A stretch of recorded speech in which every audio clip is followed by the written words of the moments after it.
Hello, Barry Slaughter Olsen here at Interpret America 6 in Washington, D.C. We are still on our lunch break, and I have the opportunity to interview yet another person attending Interpret America 6 here in D.C. And with me from the American Translators Association is Cristina Helmerichs. Cristina, hello. How are you? I'm doing well, and thank you so much for spending a little bit of time with us.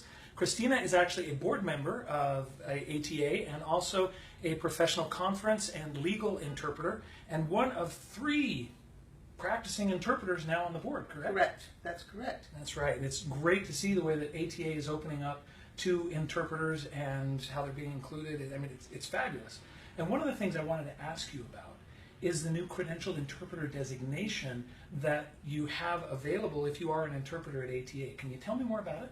Sure. Let me give you a short history. Okay. Interpreters have been part of ATA from the day it was founded. We were included as part of the bylaws, but we've always been less obvious members of ATA. Mm-hmm. So part of bringing interpreters to the front in ATA is we decided that interpreters needed parity with certified translators. Mm-hmm. The only mechanism in ATA to be a certified translator, which means in our directory you get a CT.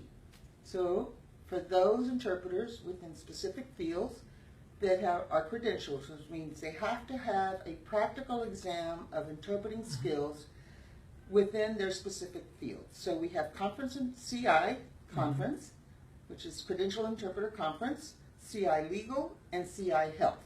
Okay. And to be CI conference is usually your IEC, TALS, the European Union credentialing mechanism.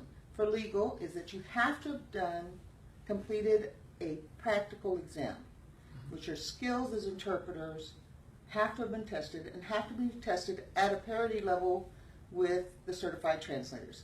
And the same thing for medical. They have to have passed an exam that tests interpreter skills.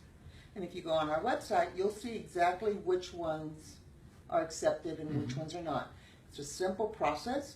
You go into the ATA website, you type in Credentialed Interpreter in the little window, and it pops up. It tells you the mechanism. It takes about 15-20 minutes to fill it out. You do, especially for the legal interpreters, you have to scan your credential and send it in. And for state certified, you have to prove that you passed a test at 70 or better. Okay. And you mail it in. You mail in the simple processing fee, and you can get the CI, which means that when someone does a search for an interpreter in a specific field and a specific language, the ones that pop up first will be the CI designation. Okay, and that's a big deal. And that's a big deal because it used to be certified translators, whether they did interpreting or not. So now we have parity in the sense that we're also the first ones that pop up. Mm-hmm. And what do you think that's going to mean for the credentialed interpreters that start to take advantage of this new designation?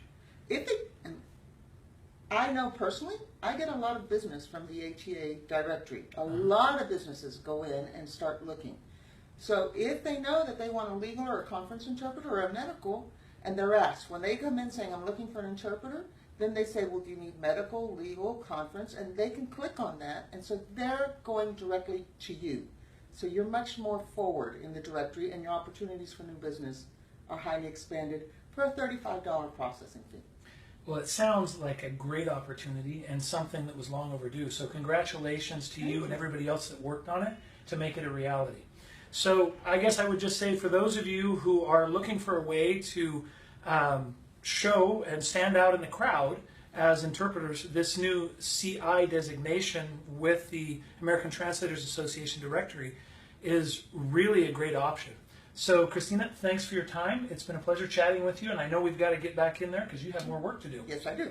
And thank you for giving ATA the opportunity to be even more public. Yeah, my pleasure.